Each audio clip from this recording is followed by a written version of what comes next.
Assalamualaikum warahmatullahi wabarakatuh. Saya Nur Syalwani Wafa binti Mama Alias dari SMK Agama Sekamat, kod sekolah JRA 7001.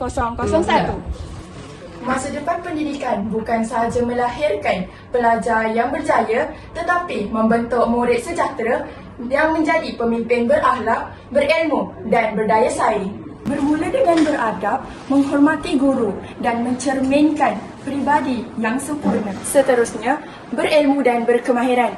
Ilmu merupakan asas pemikiran, manakala berkemahiran mampu membantu murid dalam bertindak.